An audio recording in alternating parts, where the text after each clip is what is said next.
నమస్తే welcome to V3 news లక్ష్యం సమాజయితం నా పేరు శోభా ముందుగా హెడ్లైన్స్ గుంటూరు జిల్లాలో భారీగా వైసీపీలోకి చేరికలు కండువా కప్పి ఆహ్వానించిన మంత్రి సుచరిత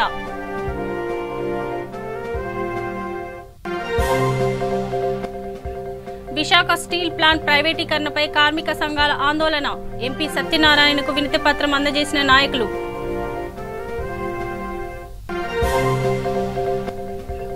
మద్యం రవాణాపై ప్రత్యేక నిఘా పెట్టిన పోలీసులు ప్రకాశం జిల్లాలో 1100 తెలంగాణ మద్యం బాటిల్ సీజ్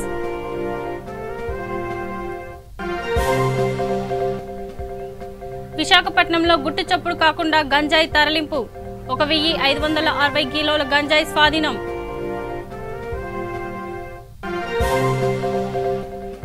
మచిలీపట్నంలో అంగన్వాడీ సిబ్బంది నిరసన బడ్జెట్ సమావేశంలో ఐసీడీఎస్ కు నిధులు పెంచాలని డిమాండ్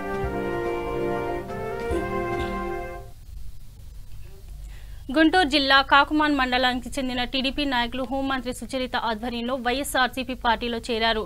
దాదాపు 100 మంది వైఎస్ఆర్సీపీ తీర్థం పుచ్చుకున్నారు. బ్రాడీపేట తన నివాసంలో మంత్రి సుచరిత వారికి వైఎస్ఆర్సీపీ కండువా కప్పి సాదరంగా ఆహ్వానించారు.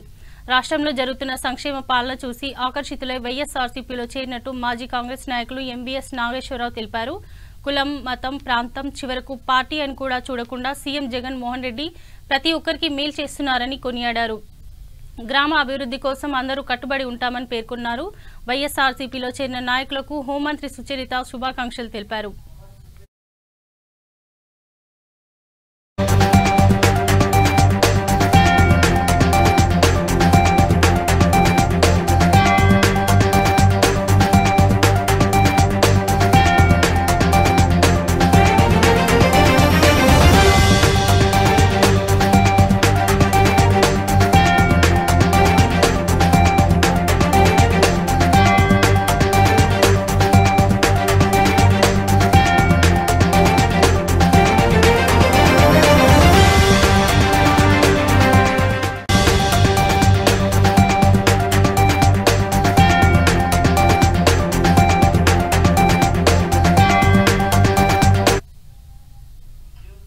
విశాఖ స్టీల్ ప్లాంట్ ప్రైవేటీకరణ స్టీల్ ప్లాంట్ కార్మిక సంఘాలు విశాఖ ఎంపీని కలిశారు. గత కొద్ది రోజులుగా ప్లాంట్ ప్రైవేటీకరణపై వార్తలు వస్తున్న నేపథ్యంలో ఆందోళన వ్యక్తం చేస్తున్న కార్మిక సంఘాలు దీనిపై కేంద్రంతో చర్చించాలని విజ్ఞప్తి చేశారు. ఈ మేరకు వినతి పత్రాన్ని అందజేశారు. దీనిపై స్పందించిన ఎంపీ సత్యనారాయణ కేంద్రం దృష్టికి స్టీల్ ప్లాంట్ అంశాన్ని తీసుకెళ్తామని చెప్పారు. 32 మంది ప్రాణత్యాగం చేసి సాధించుకున్న ఉక్కు కర్మాగారం ఉనికిని కాపాడుకోవాల్సిన అవసరం ఉందని చెప్పారు.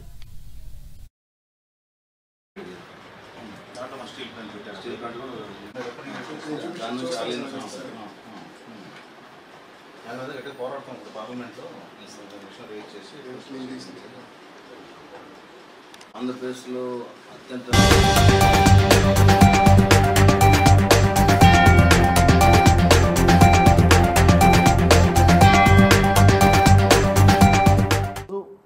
మన స్టీల్ ప్లాంట్ని కేంద్ర ప్రభుత్వం ప్రైవేటు పరం చేసే దిశగా చర్యలు తీసుకున్నట్టుగా మనం మొన్న జరిగిన న్యూస్లో రావటం జరిగింది.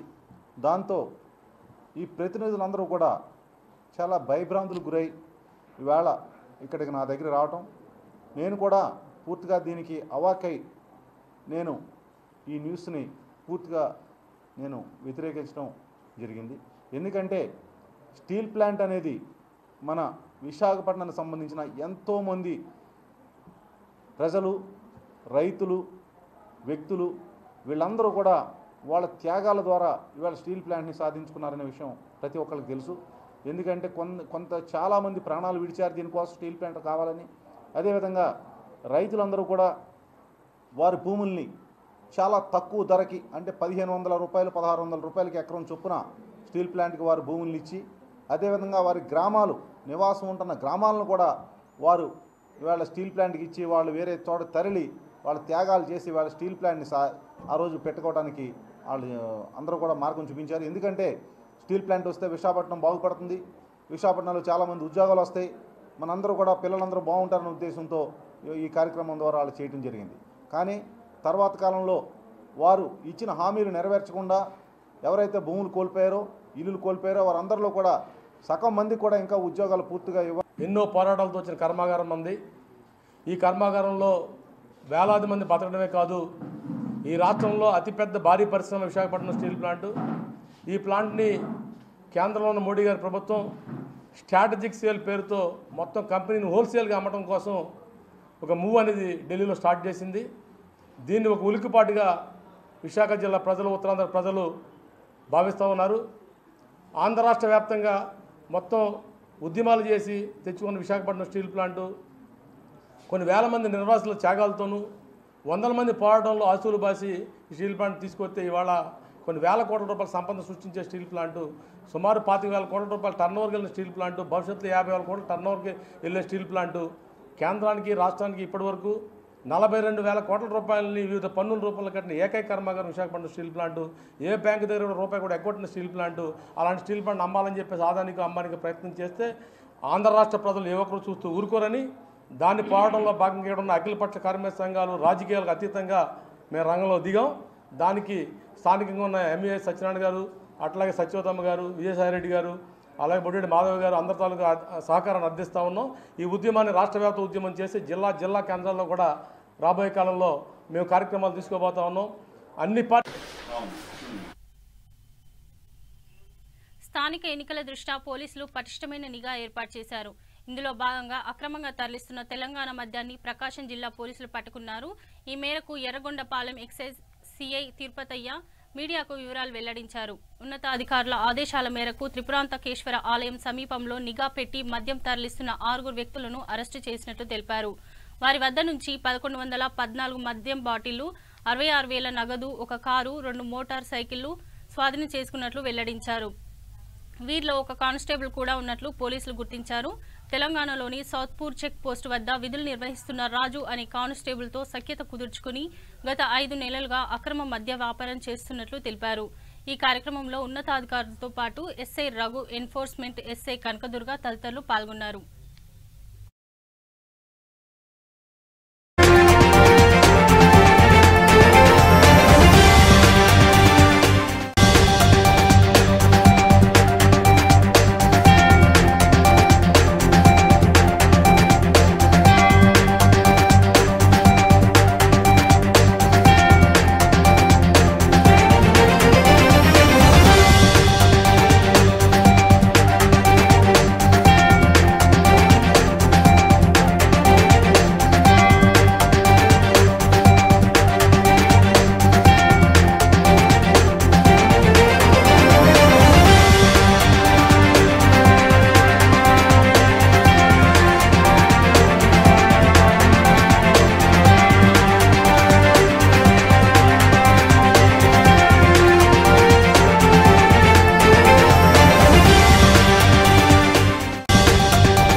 విశాఖపట్నం జిల్లా నర్సీపట్నం మండలం గబ్బాడలో పోలీసుల తనిఖీల్లో లారీలో తరలిస్తున్న 1,560 కిలోల గంజాయి పట్టుబడింది.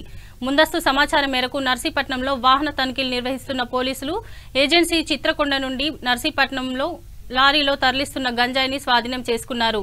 38 బ్యాగుల్లో 1,560 కిలోల గంజాయిని సీజ్ చేశారు. ఈ ఘటనలో ఒడిశాకు చెందిన డ్రైవర్, క్లీనర్లను అరెస్టు చేసినట్లు సీఐ కె శ్రీనివాసరావు చెప్పారు.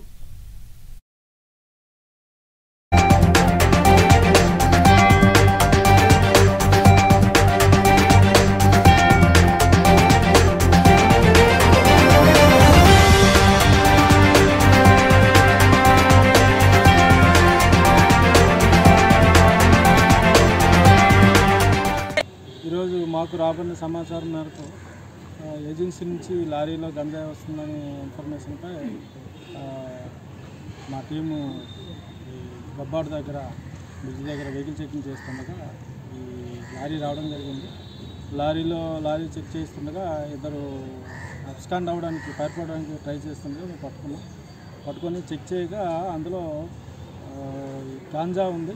వెంటనే మీడియేషన్ తెప్పించి చెక్ చేస్తే ఇది 1520 కేజీల గాంజా ఇది చిత్రకొండ దగ్గర వీళ్ళు నుంచి ఇక్కడ తీసుకొస్తున్నారు. తీసుకెళ్ళి హైవేకి తీసుకెళ్ళామని ప్రయత్నించి వస్తుండగా మేము పట్టుకున్నాం. అయితే ఇందులో ఈ లారీ ఓనర్ అయినటువంటి సుబ్బోరావులో అబ్స్కాండ్లో ఉన్నాడు. అతనే వీళ్ళిద్దరికీ గాంజా తీసుకెళ్ళమని చెప్పడం జరిగింది. దీనిపైన వీళ్ళిద్దరిని ఈరోజు అరెస్ట్ చేసాం. మొత్తం ముగ్గురు ముద్దాయిలు. ముగ్గురు కూడా ఒరిస్సా కొలంతరాకు చెందిన మగతా నాయక్ మగతా దాసు భగవాన్ నాయక్ వీళ్ళిద్దరూ లారీ డ్రైవరు క్లియర్గా పట్టుకున్నాం. ఇంకా సుబ్బోరావులో అరెస్ట్ చేయాల్సింది. అంగన్వాడీలపై నిర్లక్ష్యానికి నిరసనగా దేశవ్యాప్తంగా జరిగే ఆందోళనలో భాగంగా కృష్ణా జిల్లా మచిలీపట్నంలో అంగన్వాడీ సిబ్బంది నిరసన చేపట్టారు. రాబోయే బడ్జెట్లో ఐసీడీఎస్కు విధులు పెంచాలని, అంగన్వాడీ కార్యకర్తలను పర్మినెంట్ ఉద్యోగులుగా గుర్తించాలని డిమాండ్ చేశారు. ప్రధాని మోడీ నూతనంగా ప్రవేశపెట్టిన అంగన్వాడీ నూతన విద్యా విధానాన్ని రద్దు చేయాలని, అలాగే రాష్ట్ర ప్రభుత్వం అమలు చేసే సంక్షేమ పథకాలు అన్ని అంగన్వాడీ ఉద్యోగులకు వర్తింపచేయాలని ఆందోళన వ్యక్తం చేశారు. దీనిపై ప్రభుత్వం స్పందించకపోతే ఆందోళన తీవ్రతరం చేస్తామని ప్రభుత్వానికి హెచ్చరించారు. పద్ధతిలో ఈ రోజు నూతన విద్యా విధానాన్ని పరిష్కారం చేయాలని చెప్పేసి దేశవ్యాప్తంగా జరిగే ఆందోళనలో భాగంగా ఈ రోజు మన మచిలీపట్నంలో కూడా ఆందోళన జరుగుతోంది. ప్రధానంగా రేపు ఫిబ్రవరిలో పెట్టే బడ్జెట్ ఏదైతే ఉందో బడ్జెట్ లో ఐసీడీఎస్ కి నిధులు పెంచాలని చెప్పేసి అందులో పనిచేస్తున్న అంగన్వాడీ వర్కర్లు, హెల్పర్లు, మినీ వర్కర్లు అందరినీ ప్రభుత్వ ఉద్యోగులుగా గుర్తించాలని చెప్పేసి డిమాండ్ చేస్తా ఉన్నాం. అట్లనే కరోనా కాలంలో కూడా మోడీ గారు ఈ రోజు అంగన్వాడీ సెంటర్ ని మూసేసే పద్ధతిలో ఈ రోజు నూతన విద్యా విధానాన్ని తీసుకొచ్చాడు. దీన్ని రద్దు చేయాలని చెప్పేసి కూడా కోరుతా ఉన్నాను. మన రాష్ట్రంలో కూడా జగనన్న వస్తే అంగన్వాడీ కష్టాలు తీరుతాయని చెప్పేసి ఆశించాం. కానీ ఈ రోజు పేదలందరికీ ఇస్తున్న సంక్షేమ పథకాలు ఏవైతే ఉన్నాయో అమ్మఒడి కావచ్చు, ఇళ్ల స్థలాలు కావచ్చు, చేయూత కావచ్చు, ఆదరణ కావచ్చు, బీమా కావచ్చు, ఏమీ అంగన్వాడీలకి వర్తింపజేయట్లేదు. ఒక్కొక్క చోట శాంక్షన్ అన్ని కూడా రద్దు చేశారు. సంక్షేమ పథకాలు వర్తింపజేయాలని చెప్పేసి కోరుతా ఉన్నాం. అట్లనే రేపు 1వ తారీఖు నుంచి వైఎస్ఆర్ సంపూర్ణ పోషణ పేరుతోటి ఈ రోజు ఫీడింగ్ ఇస్తా ఉన్నారు. కానీ పెట్టుబడి మాత్రం ఎవరు పెట్టాలనేది ఈ రోజు లేదు. గవర్నమెంట్ మాత్రం సంవత్సరాల తరబడి బిల్లులు ఇవ్వదు, సెంటర్ అద్దెలు ఇవ్వదు. అంగన్వాడీలే పెట్టుబడులు పెట్టి ఈ రోజు సెంటర్లు నడుపుతున్న పరిస్థితి ఉంది. అందుకని ఈ వైఎస్ఆర్ సంపూర్ణ పోషణకు కూడా ముందుగా అడ్వాన్స్లు ఇవ్వాలని కోరుతా ఉన్నాం. అట్లనే ఫ్రీ స్కూల్ మార్పులు చేస్తా ఉన్నారు. దీన్ని ఎట్టి పరిస్థితుల్లో అంగీకరించాం. 45 సంవత్సరాల నుంచి ఈ రోజు అంగన్వాడీ సెంటర్లుగా నడుస్తా ఉన్నాయి. ఈ రోజు వైఎస్ఆర్ ఫ్రీ స్కూల్ పేరుతోటి మార్పు చేయడం అనేది అంగీకరించే సమస్య లేదు. అట్లనే అంగన్వాడీ వర్కర్లు, హెల్పర్లు 60 సంవత్సరాల దాటి రిటైర్ చేస్తా ఉన్నారు. కానీ నామినల్ అమౌంట్ ఇస్తా ఉన్నారు. కనీసం రిటైర్మెంట్ బెనిఫిట్ 3 లక్షల రూపాయలు ఇవ్వాలని, వేతనంలో సగం వేతనం పెన్షన్ ఇవ్వాలని చెప్పేసి కూడా కోరుతున్నాం. అట్లనే హెల్పర్లు ప్రమోషన్ జీవో ఉన్నా సక్రమంగా అమలు కావట్లేదు. అట్లనే సూపర్వైజర్ పోస్టులు నోటిఫికేషన్ వేస్తా అంటున్నారు. కానీ ఏజ్ రిలాక్సేషన్ ఇచ్చి సూపర్వైజర్ పోస్టులు ఇవ్వాలని, మినీలకు కూడా వర్కర్లతో సమానంగా వేతనాలు ఇవ్వాలని చెప్పేసి కూడా మేము ఈ సందర్భంగా డిమాండ్ చేస్తా ఉన్నాం. ప్రభుత్వం స్పందించకపోతే మా పోరాటాన్ని మరింత ఉధృతం చేస్తామని చెప్పేసి కూడా ఈ సందర్భంగా పరిష్కారం చేయాలని చెప్పేసి దేశవ్యాప్తంగా జరిగే ఆందోళనలో భాగంగా ఈ రోజు మన మచిలీపట్నంలో కూడా ఆందోళన జరుగుతోంది. కర్నూలు జిల్లా డోన్ పంచాయతీ ఎన్నికల్లో అసాంఘిక కార్యకలాపాలకు పాల్పడితే కఠిన చర్యలు తప్పవని, ఎన్నికలు ప్రశాంతమైన వాతావరణంలో జరుపుకోవాలని డోల్ తహసీల్దార్ నరేంద్రనాథ్ రెడ్డి తెలిపారు. మండల పరిషత్ కార్యాలయంలో పంచాయతీ ఎన్నికలపై మండల అధికారులు విలేకరుల సమావేశం ఏర్పాటు చేశారు. డోన్ మండలంలోని గ్రామ పంచాయతీ ఎన్నికలకు ఏర్పాట్లు పూర్తి చేశామని అధికారులు తెలిపారు. 27 గ్రామ పంచాయతీలకు ఎన్నికలు జరుగుతున్నాయని, వాటికి సంబంధించిన బందోబస్తును ఏర్పాటు చేసినట్లు వివరించారు. మండలంలో ఎక్కడైనా సమస్యాత్మకమైన ఘటనలు జరిగితే పోలీసులకు సమాచారం ఇవ్వాలని ఆయన ప్రజలకు విజ్ఞప్తి చేశారు. వాళ్ళు ఏదైనా విలేజెస్ లో వాళ్ళు ఓన్ గా చేసుకుంటే నోవే కన్సర్న్ పోలీస్ సంబంధించిన మ్యాటర్ కాదు. ఒకటి, police election fair and peaceful గా జరిపించేటువంటి ఉద్యోగం పోలీసు. బెదిరింపులు అట్లా వచ్చినాయనుకో దానిపైన చర్యలు ఏం తీసుకుంటారు? 100% ఎటువంటి ఎవరు కూడా నామినేషన్ టైంలో గానీ, ఎలక్షన్ పాయింట్ ఆఫ్ లో గానీ, ఓటు సమయంలో గానీ, pole day, pre poll, after post poll ఎప్పుడు కూడా ఎటువంటి బెదిరింపులు ఉన్నా కూడా, ఎటువంటి వైలెన్స్ ఉన్నా కూడా 100% పోలీసు లాగా స్పందించి ఇమీడియట్ యాక్షన్ తీసుకోవడం దాంట్లో జరుగుతుంది. నరేంద్రనాథ్ రెడ్డి తహసీల్దార్ మరియు assistant election authority mandal level. మరియు ఇక్కడ ఎంపీడీఓ గారు, అసిస్టెంట్ ఎలక్షన్ సార్, సిఐ గారు అర్బన్ మరియు సిఐ గారు రూరల్ ఇద్దరు ఉన్నారు. ఈరోజు ఇక్కడ ఎలక్షన్ షెడ్యూల్ ప్రకటించారు. మనకి థర్డ్ ఫేజ్ లో ఈ డోన్ మండలంలో మనకి ఎలక్షన్ గ్రామ పంచాయతీలకు సంబంధించి జరగబోతున్నాయి. దానికి సంబంధించి MCC model code of conduct already అమల్లో ఉంది. ఈ విషయాన్ని ప్రతి అధికారికి మోడల్ కోడ్ ఆఫ్ కాండక్ట్ అన్నది ప్రతి కంటెస్ట్ చేసేటువంటి అభ్యర్థులకి మరియు పొలిటికల్ పార్టీ అభ్యర్థులకు అందరికీ ఇది అమల్లో ఉంటుంది. ఈ ఎంసీసీలో భాగంగా మనకి ఈరోజు ఇక్కడ ఒక ఎస్ఎస్టీ టీము శ్రీ రాధిక ఆధ్వర్యంలో ఒక స్టాటిక్ సర్వేలెన్స్ టీము, అలాగే సత్యదీప్ డిప్యూటీ తహసీల్దార్ ఆధ్వర్యంలో ఒక ఫ్లయింగ్ స్క్వాడ్ మరియు వారికి తోడుగా పోలీస్ ఆర్మీ గార్డ్స్ తో పాటుగా వారికి డిప్లాయ్ చేయడం జరిగింది. వీళ్ళు 24 hours ఈ ఎన్సీసీలో భాగంగా ఏదైనా ఎక్కడైనా కానీ ఈ యొక్క ఆర్టికల్స్ సీజ్ చేయడం కానివ్వండి, సర్చ్ చేయడం కానివ్వండి, ఈ విధుల్లో వాళ్ళు కంటిన్యూగా ఉంటారు. ప్రజలందరూ కూడా ఎవరైతే ఓటర్స్ అందరూ కూడా విజిలెంట్ గా ఉండాలి. ఏదైనా సమస్యాత్మకమైనటువంటి ఈ సస్పెక్టెడ్ పర్సన్స్ ఎవరైనా విజయవాడ నగరంలోని టైమ్ ఆసుపత్రి ఎదుట ఉద్రిక్తత నెలకొంది. గుడివాడ సమీపంలో మల్లపాలెంలో జరిగిన రోడ్డు ప్రమాదంలో తీవ్రంగా గాయపడ్డ దుర్గారావును కుటుంబీకులు టైమ్ ఆసుపత్రిలో చేర్పించారు. అయితే ఆసుపత్రిలో దుర్గారావు మృతి చెందాడు. చికిత్స పేరుతో డబ్బు కట్టించుకుని వైద్యం చేయకపోవడం వల్లనే దుర్గారావు మృతి చెందాడని కుటుంబీకులు, బంధువులు ఆందోళనకు దిగారు. సమాచారం అందుకున్న పోలీసులు ఘటనా స్థలానికి చేరుకుని కేసు నమోదు చేసి విచారణ చేపట్టారు.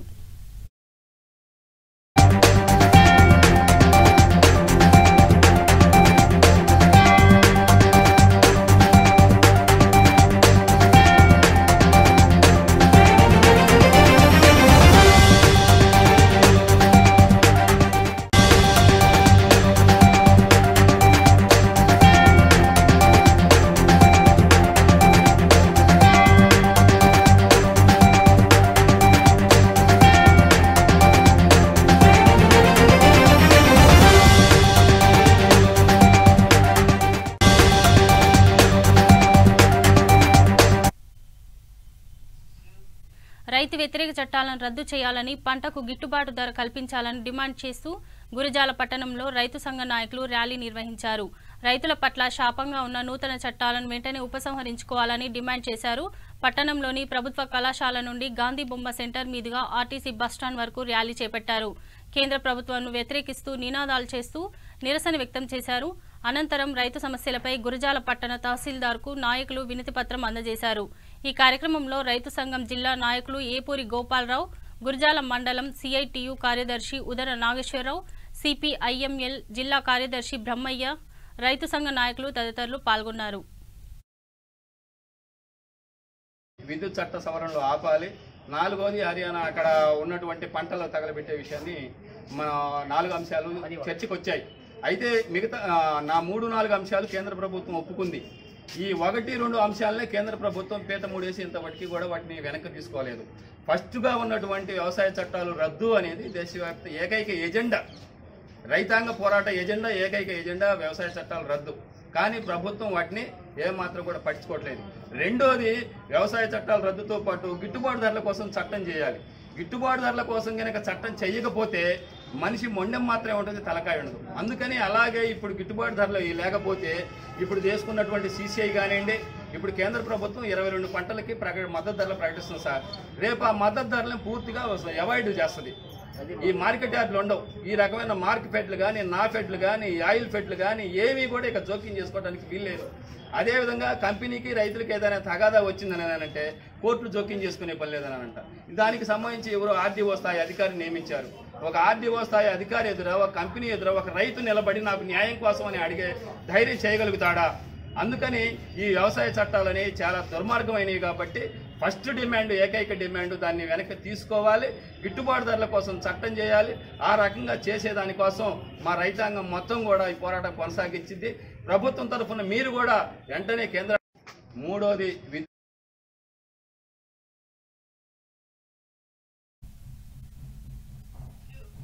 గుంటూరు జిల్లా కారంపూడిలో జరిగిన దొంగతనం కేసును పోలీసులు ఛేదించారు. ఈ చోరీకి సంబంధించిన మొత్తం 4 నిందితుల్లో 2 కర్ణాటక రాష్ట్రానికి చెందిన వారు కాగా మరో ఇద్దరు కర్నూలు జిల్లా మహానంది మండలానికి చెందిన వారుగా పోలీసులు గుర్తించారు. పట్టణంలోని చెక్పోస్ట్ వద్ద నిందితులను అదుపులోకి తీసుకున్నట్లు కారంపూడి ఎస్ఐ గల్లా రవికృష్ణ తెలిపారు. నిందితుల నుండి 4 సెల్ ఫోన్లు, 20,000 నగదు స్వాధీనం చేసుకున్నారు.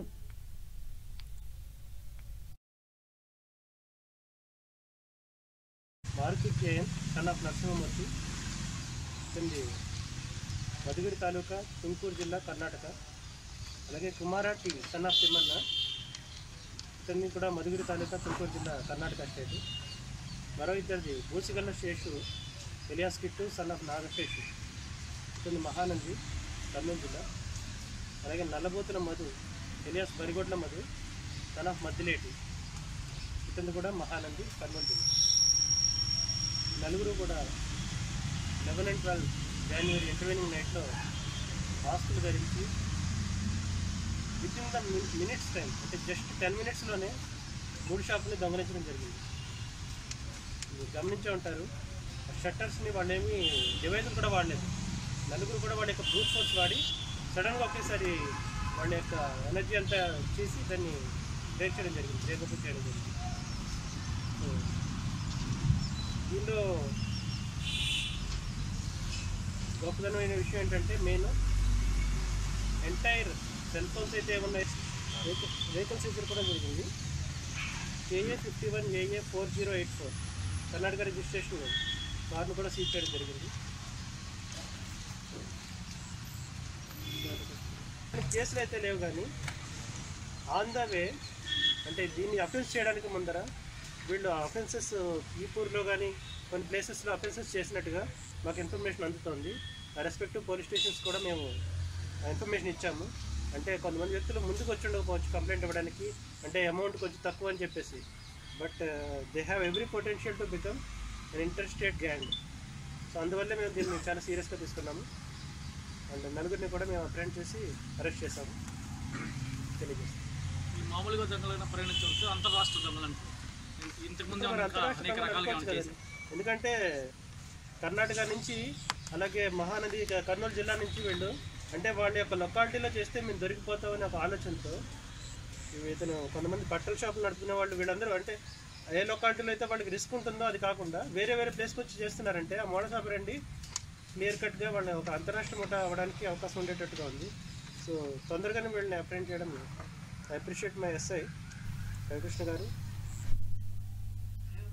కర్నూలు జిల్లా చాగలమర్రి మండలంలో గ్రామ పంచాయతీ ఆఫీసులో 18వ వార్డు టీడీపీ పార్టీ అభ్యర్థి ఎల్లంపల్లె శంకర్ సుబ్బారావు నామినేషన్ దాఖలు చేశారు. ఈ కార్యక్రమంలో టీడీపీ పార్టీ శ్రేణులు పాల్గొన్నారు.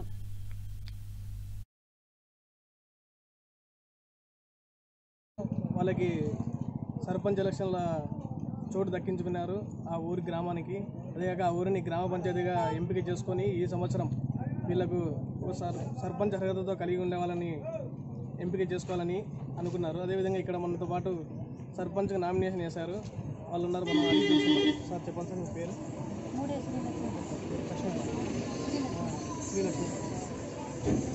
మీరు ఇన్ని సంవత్సరాలుగా అంటే మీ నామినేషన్ వేయకముందు మీరు చూసింటారు కదా పరిస్థితులు, మీ ఊరి పరిస్థితులు ఎలా ఉంటాయి, ఎట్లా ఉన్నాయి? మాకైతే అప్పుడు చాలా ఘోరంగా ఉండింది సార్. మాకు ఏదన్నా మాకు ప్రతి ఒక్కటి మాకు ఏమైనా కరెంటు బిల్లులు కట్టాలన్నా కానీ ప్రతి ఒక్కటి సమస్యగా ఉండేది. అయితే ఇప్పుడైతే మాకు ఈయన జగన్ వచ్చినప్పటి నుంచి మాకైతే ఎటువంటి ఇబ్బంది అయితే మాకు ఏమీ లేదు. అమ్మఒడి కానీ రైతు భరోసా కానీ ప్రతి ఒక్కటి ఆయన చేసిన ప్రతి ఒక్కటి మొత్తము ఆయన చేసిన సహకారం అంతా మాకు అంతానే ఉంది. మాకు ఎటువంటి అయితే ఇబ్బంది అయితే ఏం లేదు. కానీ అప్పుడు మాకు ఏది ఒక వీధి లైట్లు కానీ ఏమైనా సమస్య వచ్చినప్పుడు కానీ పరిష్కారం అయ్యేది కాదు. ఇప్పుడు మాకు ఏదైనా సమస్య ఉండేటప్పుడు మాత్రం అయితే తొందరగా మాకు పరిష్కారం అయిపోతుంది. మాకైతే ఈ ప్రభుత్వం మాకైతే ఇబ్బంది అయితే ఏం లేదు. గ్రామ పంచాయతీ ఆఫీస్ దగ్గర ఉన్నాము. అదేవిధంగా ఇక్కడ ఈరోజు గ్రామ పంచాయతీ ఎలక్షన్ సందర్భంగా ఈరోజు నామినేషన్ దాఖలుగా అడిగి తెలుసుకున్నాం మనము. నా పేరు ఎల్లంపల్లి శంకర్ సుబ్బారావు. ఇక్కడ మీరు ఏ పార్టీ నుంచి? తెలుగుదేశం పార్టీ నుంచి పోటీ చేస్తున్నాము 7వ వార్డుకు. మనకు గడిచిన 5 ఏళ్ళ ఎలక్షన్లో కూడా అప్పుడు కూడా టీడీపీ పోటీ చేసి గెలిచి ఉన్నాము. మళ్ళీ అదే వార్డుకు మళ్ళీ పోటీ చేస్తున్నాను. కాదండి, అప్పుడు చేసిన కొన్ని పనులు కాలేదు. అది నా యొక్క ముఖ్య జరగాల్సినది. ఈ కుళాయిలు కూడా కొంచెము మన యొక్క పంచాయతీ కుళాయిలో బంద్ చేయాలి. నీళ్ళని చాలా వేస్ట్ అవుతున్నాయి. నీరు అంటే చాలా ముఖ్యం ఎవరికైనా కానీ. అటువంటివి కూడా మనం అరికట్టాలని మా యొక్క ఉద్దేశము. ఈ పనులు చేస్తే మనం ప్రజల్లో కూడా మంచి పేరు సంపాదించుకుంటాము. ఎప్పటికీ కలగాలం నిలిచిపోతాం మా యొక్క అభిప్రాయం. ఒకవేళ మీరు ఎన్నికల్లో ఎటువంటి అభివృద్ధి చేయాలి? మనం కొన్ని రోడ్లు కూడా ఆగిపోయినాయి. ఇప్పుడు మనం చేసినటువంటి ప్రారంభం చేసి కూడా ఆగిపోయినాయి. అవి కూడా అభివృద్ధి చేసి ఇంకా కొన్ని రోడ్లు కూడా లేవు. ఆ రోడ్లు కూడా వేపించి అందరికీ సౌకర్యంగా వీధి దీపాలు కానీ ఏదైనా మనకు ఇబ్బందులు ఉంటే కాలువలు కానీ అవి కూడా బాగా చేపించి కొన్ని కాలువలు చాలా ఇబ్బంది. కర్నూలు జిల్లా సిరివెల్ల మండలం కామినేని పల్లె పంచాయతీ ఆఫీసులో మేర్వ పెద్ద నరసింహారెడ్డి నామినేషన్ దాఖలు చేశారు. అతిరథ మహారథులు, బంధుమిత్రులు, శ్రేయోభిలాషులు, మాజీ నేతల ఆశీస్సులు పొంది విజయంపై ధీమాతో మొట్టమొదటిసారిగా తొలి నామినేషన్ పత్రాలను ఎలక్షన్ ఆఫీసర్కు అందజేశారు. వైఎస్ఆర్ కాంగ్రెస్ పార్టీ ప్రముఖులు విజయంపై ధీమా వ్యక్తం చేస్తూ ప్రశంసలు తెలియజేశారు.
కార్యక్రమాన్ని చేపట్టేసి ఈ సర్పంచ్ పదవికి పోటీ చేసి గెలిచిన తర్వాత అఖండ విజయంతో గెలిచిన తర్వాత మేము ప్రజలకు నాణ్యమైన వసతులు కల్పించాలని అనుకుంటున్నాము. ఊరు తరపు నుంచి పెద్ద నరసింహారెడ్డి నామినేషన్ దాఖలు చేయడం జరిగింది. ఆయనకి మా సపోర్టు ఇది వైఎస్ఆర్సీపీ తరపున ఆయన నామినేషన్ వేయడం జరిగింది. ఆయనతో పాటు మా యూత్ అంతా ఆయనకు సపోర్ట్గా ఉండి మేము ముందుకు రావడం జరిగింది. సో ఆయన గతంలో ఇంతకుముందు చాలా ఇవి మంచి పనులు చేశాడు. ఊర్లో ఏసీ కాలనీలో వాటర్ ట్యాంకులు కట్టించడం జరిగింది ఆయన సొంత నిధులతో. 3వ వార్డు అభ్యర్థిగా శారదా గారిని నామినేషన్ ఇచ్చినాము. జగన్మోహన్ రెడ్డి సంక్షేమ పథకాలు, జగన్మోహన్ రెడ్డి అభివృద్ధి, మా యువ నాయకుడు యువ MLA Gangula Bijendra Reddy, Gangula Prabhakar Reddy government MLC గారు. అధ్యక్షురాలుగా 3వ వార్డు మెంబర్గా మద్దతురాలుగా ఉన్నాను. ఈ 3వ వార్డు గెలిచిన తర్వాత పైనుంచి వచ్చిన పథకాలు ప్రతి ఒక్కటి కూడా ఈ వార్డుకు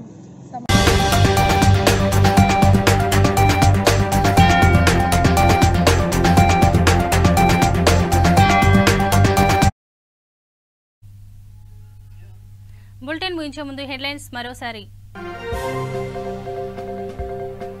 గుంటూరు జిల్లాలో భారీగా వైసీపీలోకి చేరికలు, కండువా కప్పి ఆహ్వానించిన మంత్రి సుచరిత.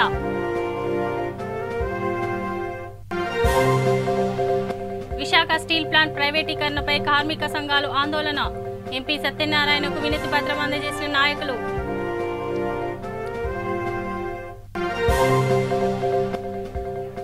మద్యం రవాణాపై ప్రత్యేక నిఘా పెట్టిన పోలీసులు, ప్రకాశం జిల్లాలో 1100 తెలంగాణ మద్యం బాటిళ్లు సీజ్.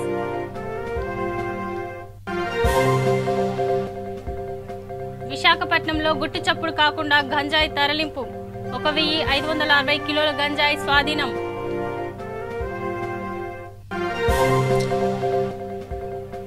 మచిలీపట్నంలో అంగన్వాడీ సిబ్బంది నిరసన, బడ్జెట్ సమావేశంలో ఐసీడీఎస్ కు విధులు పెంచాలని డిమాండ్. ఇవి బులెటిన్లో ఉన్న అప్డేట్స్. చూస్తూనే ఉండండి V3 న్యూస్, లక్ష్యం సమాజహితం.